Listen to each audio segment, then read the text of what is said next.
International Women's Month, and to quote the Virginia Slims cigarette commercial jingle of 1969 in women's sports, "You've come a long way, baby, to get to where you are today." In 1970, women were not allowed to play in international soccer or football matches. Billie Jean King and 8 other women risked being blackballed from their profession, tennis, because the 9 women decided to start their own women's tour.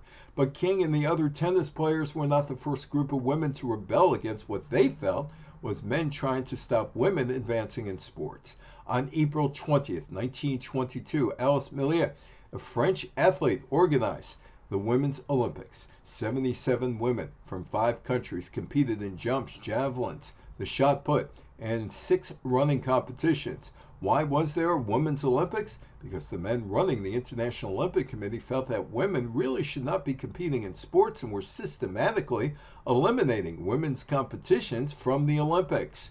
There were 4 Women's Olympics altogether, held in 1922, 1926, 1930, and 1934.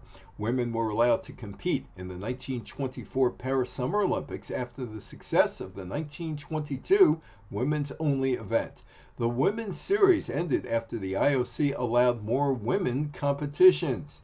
Billie Jean King and 8 other women tennis players became known as the Original 9 in 1970. 9 women who decided to buck the establishment and play in the Virginia Slims Invitational in Houston in 1970. That would change women's tennis. The 9 were threatened by the tennis bosses from playing in the Grand Slam events.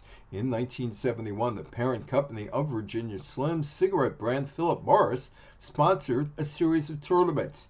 In 1973, the U.S. Open in tennis paid the men's and women's champions equally. The sports world has changed. I'm Evan Weiner.